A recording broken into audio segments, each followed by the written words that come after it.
Algum benefício a gente sempre tem, nem que seja pedir a nossa parte em dinheiro. Aí tá, você achou resiliência. Resiliência não é uma coisa negativa, né?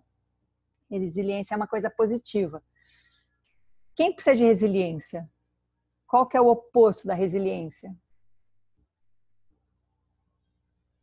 Quem precisa ser resiliente?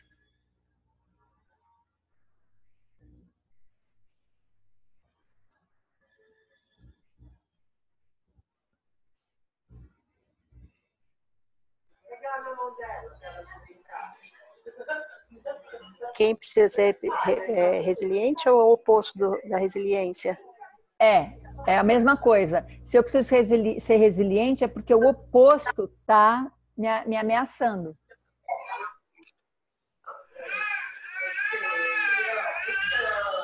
Então você pode achar o oposto da resiliência ou por que você está sendo resiliente.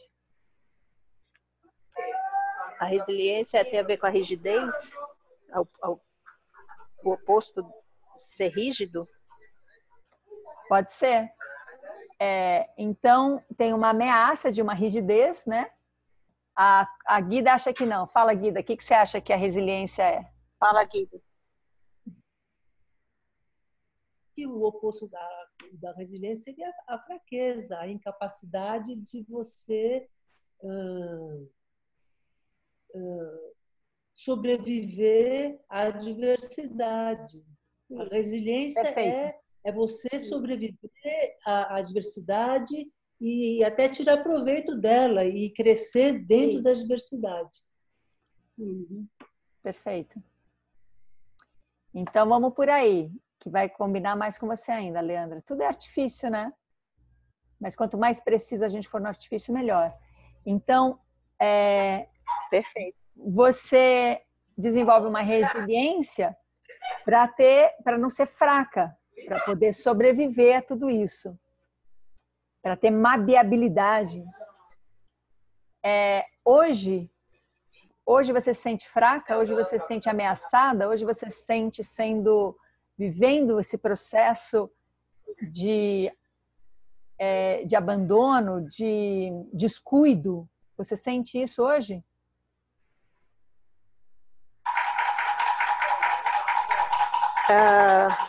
Eu sinto uma força de solidão, que eu chamo de solidão. Parece que... Sim, mas isso. Eu quero saber se na sua vida hoje você tem uma ameaça de estar sendo desamparada. Que você precisaria de uma resiliência para poder sobreviver a esse desamparo, a essa ameaça. Hoje você vive uma ameaça?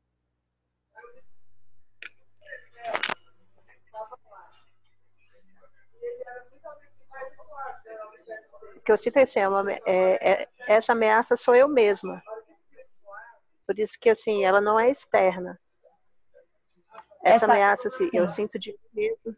Sim, porque você já interiorizou. Mas de fora, tá, como houve quando você tinha 6 meses, que você vai lá e você se sente abandonada. E aí ganha uma resiliência para poder sobreviver a esse buraco que deu internamente. Hoje você sente essa ameaça de fora?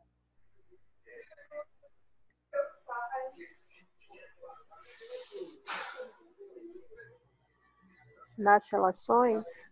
Sim.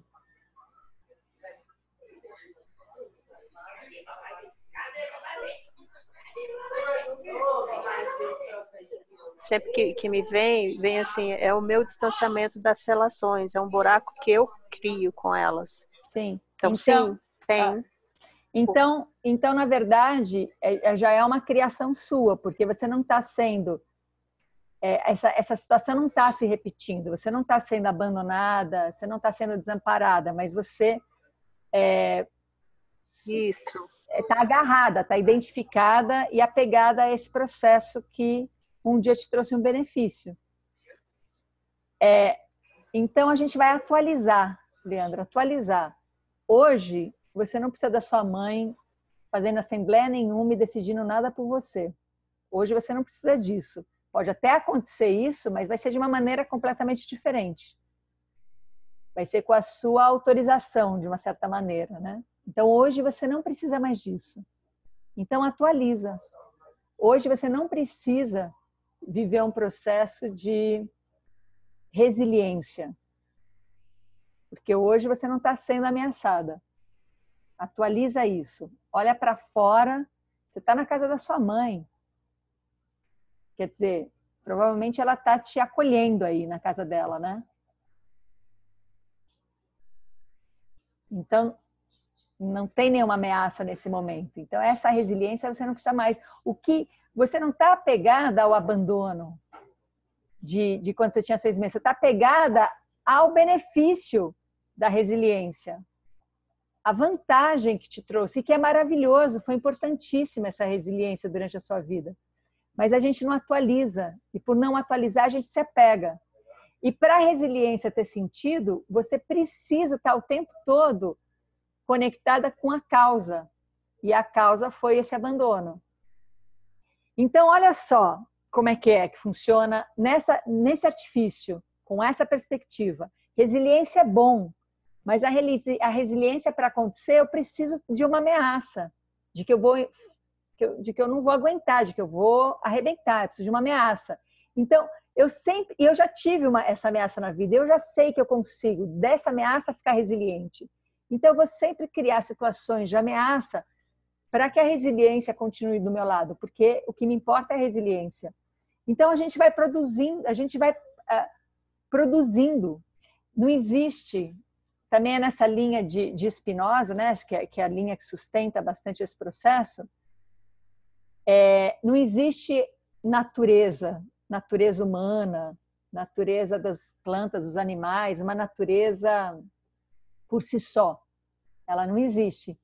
O que existe é sempre esse ser da natureza em criação. Então, a gente está sempre criando o que a gente é. E a gente, com apego, com essa necessidade, com esse ganho, né? com esse campo tão pobre que a gente vive, com esse meio ambiente tão pobre que a gente vive, a gente se apega a tudo aquilo que nos dá qualidade, qualificação, legitimidade. E a gente vai colecionando. E as nossas mães nos deram muita oportunidade da gente poder viver um crescimento. E com essa...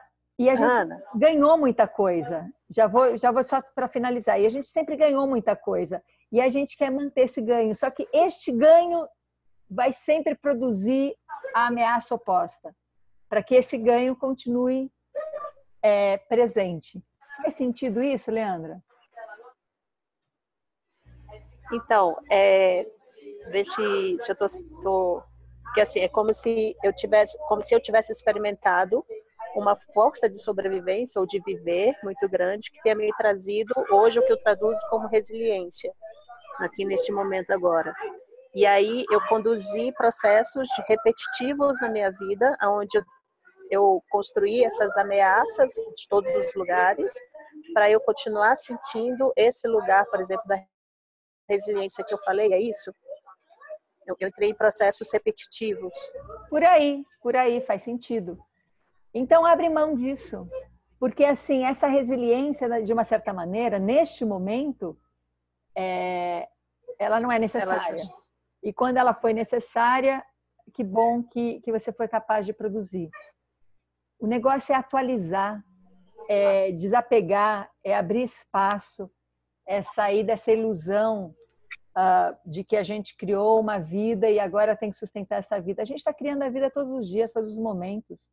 E tudo que a gente viveu, a gente não é um saco sem fundo. Tudo que a gente viveu está numa experimentação, ela está como experiência e que vai ser muito útil para a gente. O problema é que a gente põe essa experiência na frente. Essa experiência na frente é o que Nietzsche chama de reativa, força reativa, que é justo a força que comanda o ressentimento.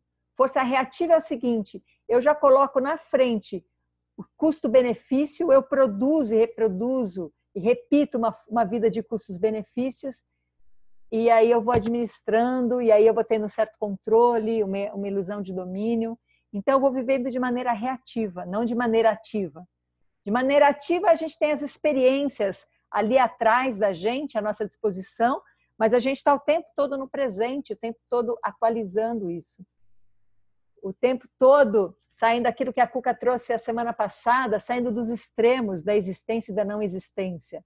Não se apegando a nenhum desses extremos. E criando o famoso caminho do meio, que não é a metade do caminho. O caminho do meio é o presente.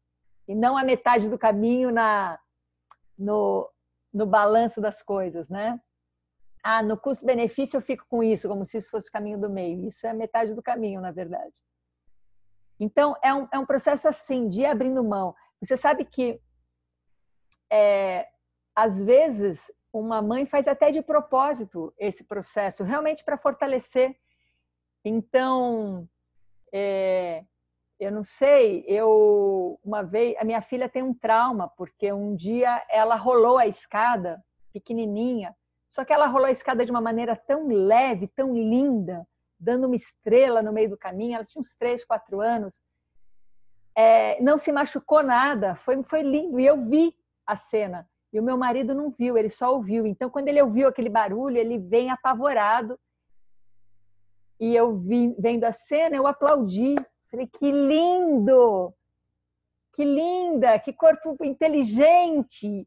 Só que quando ela vê meu marido apavorado, e falou, o que aconteceu? Eu falei, não, ela rolou a escada e começa aquela... Deixa eu ver se machucou e tal. Ela começa a chorar e fala, mãe, você está me aplaudindo enquanto eu estou me machucando, você não me ama, você não me... E ali foi, até hoje é um trauma, de vez em quando ela repete essa história. E sim, é uma coisa que ela vai ter que agora lidar em algum momento da vida dela, porque eu aplaudi ela rolando a escada. Olha que mãe mais desnaturada, né? Ou pior, às vezes eu forço ela a fazer uma viagem que ela diz, pelo amor de Deus, me deixa aí. Vai sim, pode ir. Não voltou traumatizada porque voltou bem feliz. Falou, mãe, você tinha razão, mas passou por, mãe, o que você está fazendo comigo? Então, a sua mãe não fez de uma maneira maldosa. Ela realmente falou, olha, eu sinto que talvez, não sei, é um artifício, não quero justificar, mas só para você ver, tem 1000 possibilidades, né? Ela pode ter falado, vai ser melhor para mim e para ela. Eu voltar revigorada para poder ter esse bebê inteiro aqui comigo. Não sei, tanto faz, na verdade, o que aconteceu. Mas para te dizer que às vezes a mãe faz isso de propósito. Minha filha vai ser resiliente, né? Ou eu já deixei minhas filhas sem comer 12 horas numa viagem. Não vamos comer qualquer coisa. Vamos, a gente aguenta. A gente não vai morrer sem comer. Vamos respirar. A gente tem recursos próprios. Quer dizer, é uma mãe bem esquisita essa, né? E para mim eu estou fazendo bem para elas. Estou criando. Agora, vai saber o que vai acontecer isso com elas ou hoje mesmo, ou lá na frente, quando elas se responsabilizam, falando, essa é minha mãe, né? Então é só isso. A gente só tem que lidar. Quem é mãe sabe, a gente só tem que lidar com um monte de desencontros, com um monte de questões que a gente sofreu como filha, sabendo que sempre teve um ganho. Se a gente viveu, se a gente sobreviveu, se a gente não morreu na infância, apesar das nossas mães, a gente teve ganho. E esse ganho, a gente tem um apego tremendo por ele. Porque esse ganho é assim, eu te superei, mãe. Você quis o meu pior, mas eu te superei. E vira uma rivalidade enorme por causa de um ganho. E esse ganho, ele vem pela ilusão de que a gente não é legítimo, de que a gente precisa se requalificar. Então, a mãe acaba pagando pato mesmo por causa disso, porque a mãe estava ali o tempo todo, presente, de uma maneira geral falando, e é claro que criou muitas questões em todos nós. E está na hora da gente integrar isso, está na hora da gente falar, sobrevivi, me serviu, se gerou cicatrizes, gerou marcas, se gerou doenças. Hoje eu sou adulta e eu vou tratar disso. E hoje tem uma rede, tem muita gente doente. E hoje tem uma rede de pessoas querendo olhar para as doenças e falar, vamos integrar essas doenças, vamos superar essas doenças, vamos entrar num processo sem conflito. Então,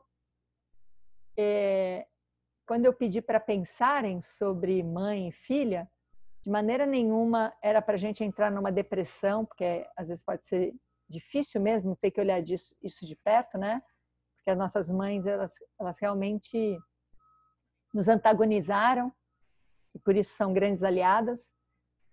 Mas era para a gente chegar aqui hoje, depois de uma semana de pesadelo, chegar aqui hoje e resolver isso de uma maneira, não é nem resolver, porque não é uma solução, né? Mas olhar para isso de uma maneira simples. Olhar para isso de uma maneira, sobrevivemos e agora somos adultos e adultas e agora a responsabilidade é nossa e a gente tá pronto para atualizar, desapegar de todos os benefícios de tudo que aconteceu de ruim na nossa relação com as nossas mães. Abrir mão de todos os benefícios de tudo que aconteceu ruim. Então não tem cobrança, não tem o que cobrar, não tem o que pedir para rever coisas. Ou faz um ato psicomágico, procura o Rodorovsky e busca um ato psicomágico para realmente o inconsciente poder mover e sair, porque às vezes está tão preso no inconsciente que é difícil, ou toma uma decisão consciente. Não, agora está na minha mão, eu vou atualizar, vou desapegar. Por isso que eu acredito, assim, insisto na meditação da vacuidade, porque ela realmente nos dá esse campo que é possível a gente abrir mão dos benefícios e abrir mão também do apego da doença, né? Como é que você está sentindo, Leandra?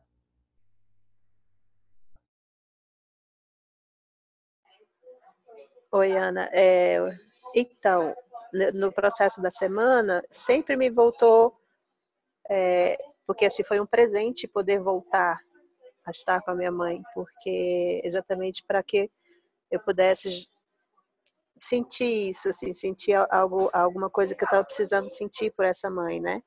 E não foi nenhum processo dolorido. A gente tem dores ainda, porque aquela tem falar uma frase besta aqui, mas eu vou falar. Que por muitas vezes, assim, quem entra nos processos de autoconhecimento e que o outro à sua frente não entra, então às vezes você fica sozinho nesse espelhamento, você fica ali, mas é o exercício próprio e que me faz bem. Então, estar com ela tem sido muito especial, mesmo que ela fala assim, não, vai lá com a sua psicologização e me deixa em paz. Isso também é um exercício, porque para ela não interessa mais. Então, é super importante esse espaço também, onde eu já identifiquei várias coisas, já conversei com ela e já cheguei ao limite de eu falar assim, mãe, quando aconteceu isso, você estava assim, assim, assim, assim, assim, assada. Ela falou assim, nossa, é verdade, eu estava desse jeito. E deu as costas e foi embora. Então, todas essas relações de falar assim, olha, é simples assim, tchau, tem me feito liberar. E esse espaço que você me deu hoje, né, que eu consegui colocar aqui, e eu agradeço, é porque é assim, abrir mão de uma resiliência que já não me serve mais. Pode ser que eu precise de outras resiliências, mas essa que dá um encontro com esse espaço aonde eu falei assim, não, eu preciso sobreviver, eu preciso dessa, né, sobreviver a essa dor, ela já não serve mais. Então, achar essa perfeição, ao meu ver, aqui dentro de mim agora, neste momento, que eu possa trabalhar com abrir mão dessa resiliência, daquela específica que já ficou lá atrás, atualizá-la, é um processo bem gostoso de sentir assim, eu já sei o caminho que eu posso ir para esse lugar em relação a isso. Opa, estão me ouvindo? Sim. Estão me ouvindo? Sim.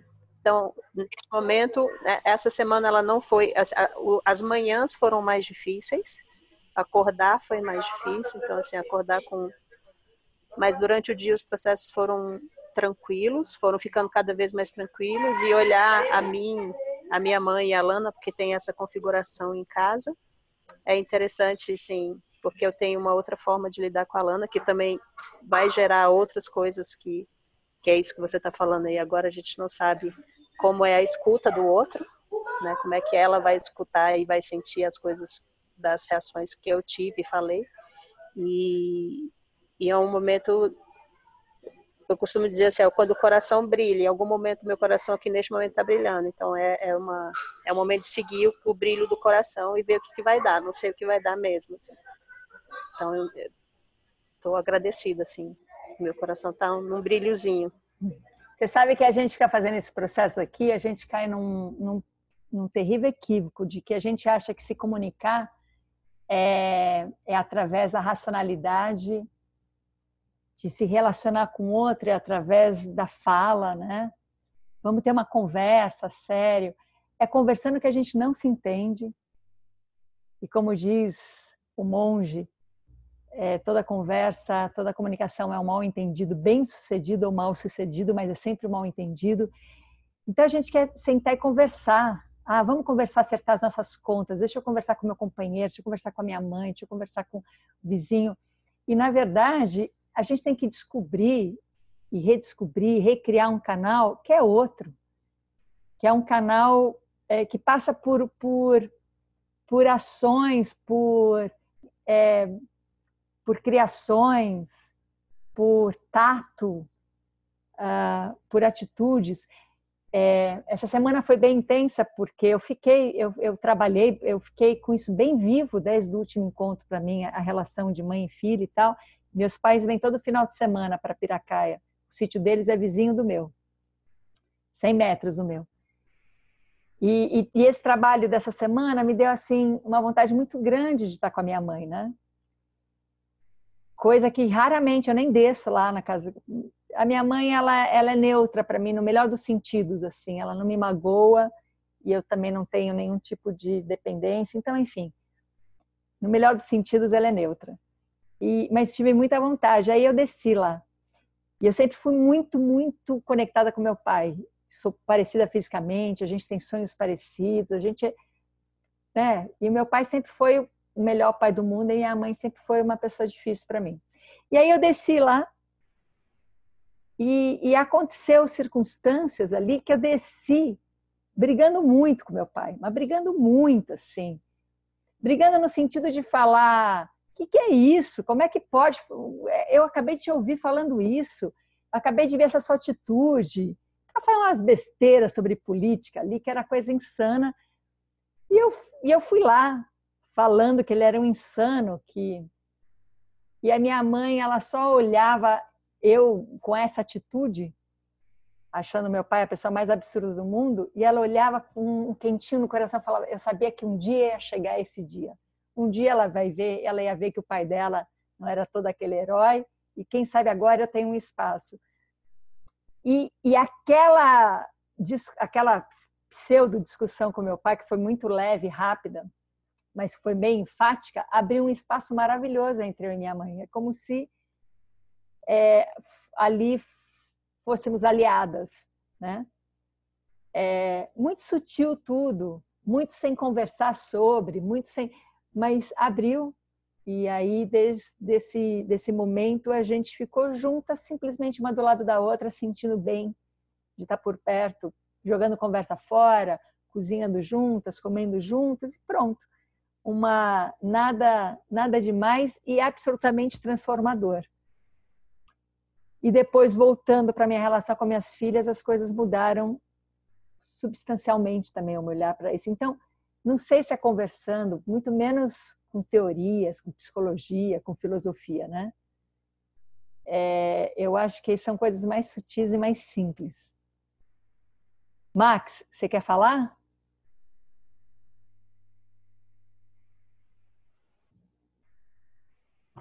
Dá muita vontade de saber criar esses espaços, por mais que eles só aconteçam, né? E não tem nem que ter muito controle sobre. Mas eu me vi muito nessa situação. Aconteceu exato igual a mesma coisa. Meu pai sempre o melhor do mundo e minha mãe uma pessoa muito difícil para mim. Meu pai um belo dia resolveu falar umas besteiras sobre política. E a gente teve uns 3 dias seguidos de bate-boca, assim, eu não acredito que tu tá fazendo isso. E ele, nossa visão sobre política é diferente, sobre isso você não conversa comigo. Eu falei, como não? tu é meu pai? E nesse tempo, eu tive um tempo legal de conversa com a minha mãe, onde eu percebi que naquele lugar ali, ela era muito mais minha parceira do que meu pai naquele tipo de pensamento.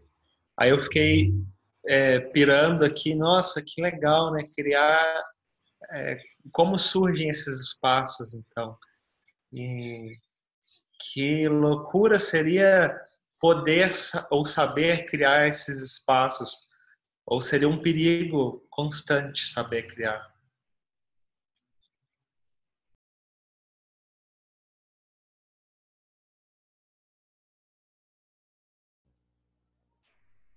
Santa política, né? Que nos aproxima das nossas mães, que estão menos neuróticas em relação a isso. Sim, esses espaços, eles se criam, né? Não eles se criam quando a gente desobstrui. Então, é um processo de desobstrução, porque quando a gente cria o espaço, a gente não está colocando nada nele, senão já não é um espaço. Então, são processos de desobstrução. É via negativa.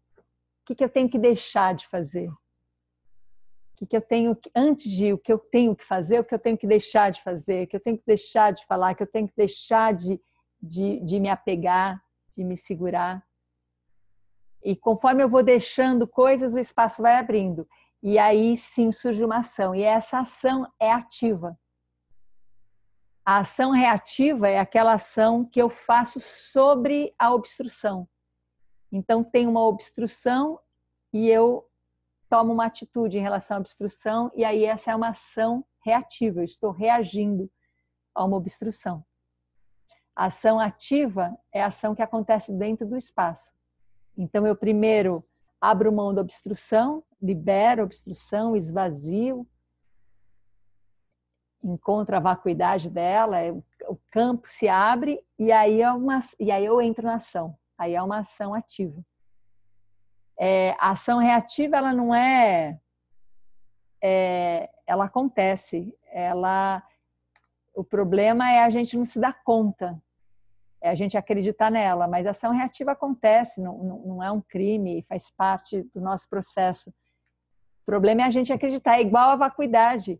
As coisas, elas existem, o problema é a gente acreditar que elas existem inerentemente, mas não vamos deixar de lidar com as coisas que existem, mesmo que elas não existam por si só. E a força reativa é assim, a gente vai reagir, porque o sangue esquenta, porque a ferida dói, porque a coisa está muito viva. O problema é a gente se iludir, achar que isso, que isso está certo, no sentido... essa é a palavra última, né? Essa força reativa. Então, reconhecer uma força reativa e abrir mão dela é abrir um campo enorme. Por isso que não tem como o antagonista não virar aliado, porque assim que a gente percebe algo que a gente possa abrir mão, a gente ganha campo. Você não vai ganhar campo no próprio vazio. Você não vai ficar somando vazio em cima de vazio, em cima de vazio. Você vai abrir campo, porque não é assim nossa vida ainda. Você vai abrir campo pela obstrução. Então, a gente vai estar sempre entrando em obstrução, lidando com obstrução, para poder libertando através de integração, através de perdas, né? E aí aparece o vazio e aí aparece uma ação ativa. Você quer falar, Joana? Sim, olá. Obrigada, Ana. Sim, estava a ver essa relação com a mãe e, acima de tudo, aquilo que eu vejo é muita exigência em olhar para a mãe como uma figura em que tem que estar à altura de tudo. É isso que eu sinto. Foi isso que veio, não é? Foi essa sensação. É bem mais do que o pai, em certo sentido, enquanto figura também, portanto não estou mas bem mais do que o pai. tem que estar mesmo capaz de todas as coisas em todos os momentos. E isso talvez tenha aqui este lugar de ressentimento, não é? Porque é mesmo uma espécie de um furacão, ao mesmo tempo que tem que ter uma elegância agigantada, ao mesmo tempo que tem tudo, não é? E é de muita exigência, é de muita exigência para com.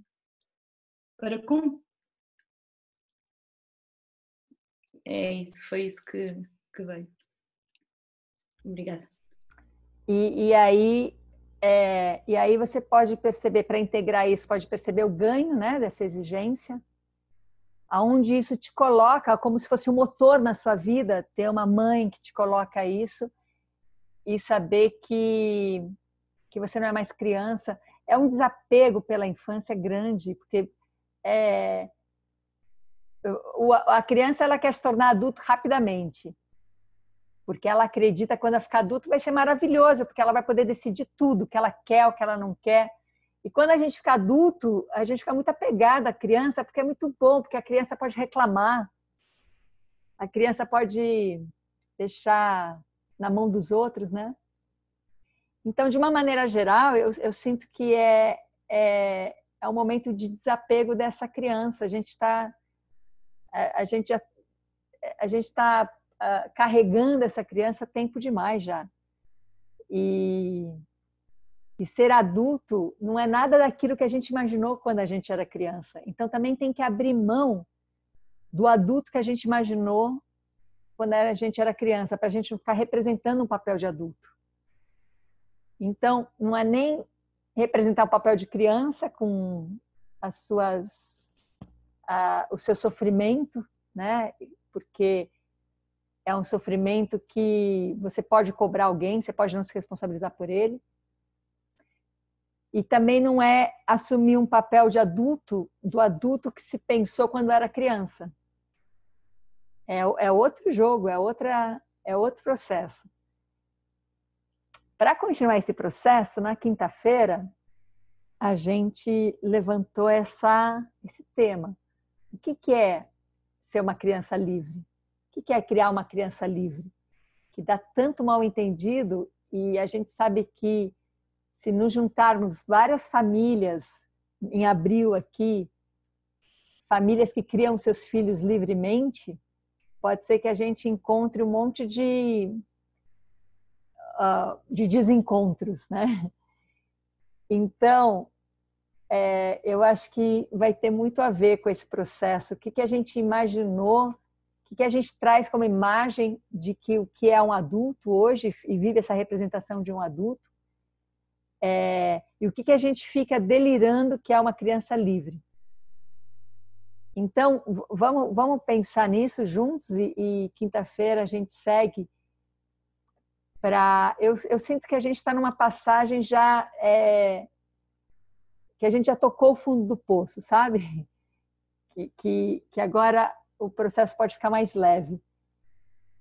Isso não quer dizer que a gente não vai ter, né, processos e processos, mas me parece que a gente está abrindo um campo um pouco mais leve. Então, podem pensar com carinho que não vai dar muita dor de cabeça esse pensamento. O que é ser uma criança livre? E nós, como adultos, como é que a gente imagina que é criar uma criança livre? E tudo bem? A gente segue na quinta? Amanhã a gente segue com a Cuca. Vamos meditar, está cada dia mais intenso. Intenso não é aumentar de grau, né? Intenso é aumentar a qualidade. E a gente está conseguindo uma intensidade incrível. Então, Cuca, estamos com você amanhã. E aí, quinta, a gente segue com esse processo, tá bom? Pode ser? Qualquer coisa, manda uma mensagem lá pelo WhatsApp e a gente vai seguindo, tá? Então, tá bom, queridos. Então, vou encerrar aqui. Um beijo.